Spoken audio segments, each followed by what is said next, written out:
Depuis 1967, l'Institut international d'agriculture tropicale ITA est un organisme de recherche agricole qui a pour mission de combattre la famine, la malnutrition et la pauvreté en Afrique. En dehors de son siège à Ibadan, au Nigeria, il a des stations de recherche dans de différents pays africains. L'ITA est créé il y a 50 ans et son siège est à Ibadan, au Nigeria. Mais nous avons des stations dans de différents pays. Celle du Bénin est l'une de nos importantes stations. Ça fait longtemps qu'elle est créée.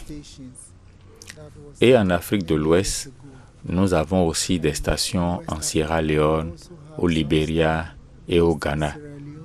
Le Nigeria étant notre siège, il abrite beaucoup de nos chercheurs.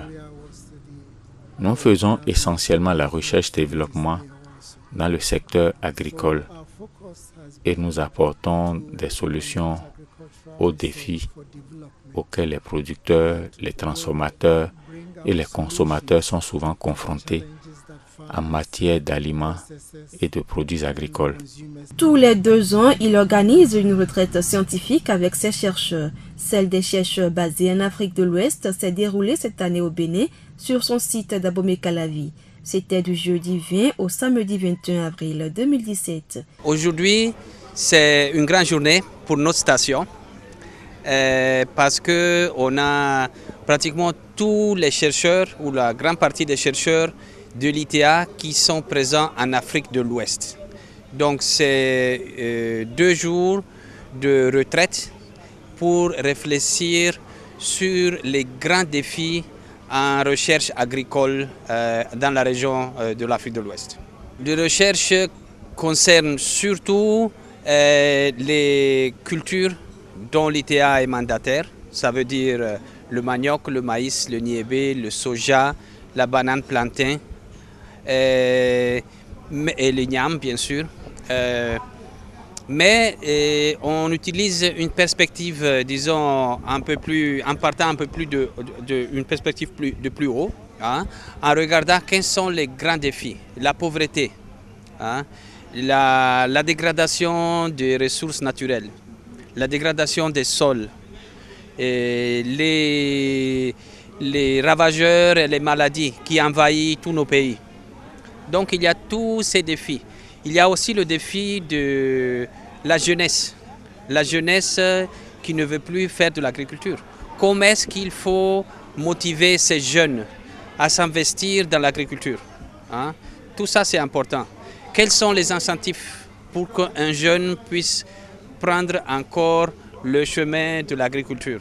Durant 2 jours de travaux, les participants ont travaillé d'arrache-pied pour dégager des idées conceptuelles fortes qui serviront à élaborer de grands projets de recherche afin de redonner vie à la station de recherche de ITA Bénin, un peu négligée ces dernières années. On a choisi la station de Bénin parce qu'il faut réhabiliter cette station. On ne peut pas la réhabiliter si on ne trouve pas des financements et des financements basés sur la recherche.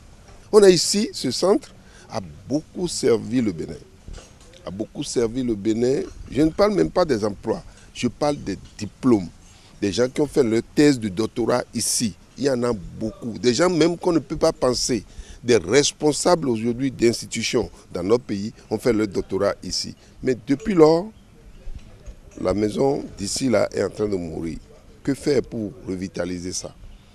Et le fait que c'est basé au Bénin fait que les premiers résultats de recherche sont expérimentés ici. Sans ce centre, on ne parlerait même plus de manioc. Le manioc aurait complètement disparu parce qu'il y avait eu des ravageurs, la cochenille farineuse du manioc, et les paysans le savaient, et les acariens verts détruisent complètement la plante et il ne restait plus rien. C'est ce centre qui était le centre africain de lutte biologique qui a fait ça. Et aujourd'hui, on a du manioc qu'on mange. Si quelque chose d'autre arrive maintenant sur n'importe quelle culture, qu'est-ce qu'on va faire? On risque de se faire laisser abandonner. C'est pourquoi l'ITA, en tant qu'institution africaine, veut réhabiliter ce centre. Pas pour aller toujours dans le domaine de lutte biologique, ça peut être totalement quelque chose d'autre. I wish Je souhaite le meilleur à tout le monde. Je continue de demander au gouvernement de soutenir le travail que nous faisons. Nous travaillons difficilement pour apporter de très bonnes solutions aux résultats. Parfois, ce n'est pas facile, mais nous parvenons à le faire comme nous pouvons. La recherche, ce n'est pas un jouet électronique qu'on peut seulement brancher et jouer. C'est qu'il faut s'y engager et après cela, il faut suivre tout le processus. Nous y sommes et nous voyons comment toutes les technologies développées peuvent être vulgarisées immédiatement. C'est par une visite des laboratoires de l'ITA Bénin que l'atelier a pris fin.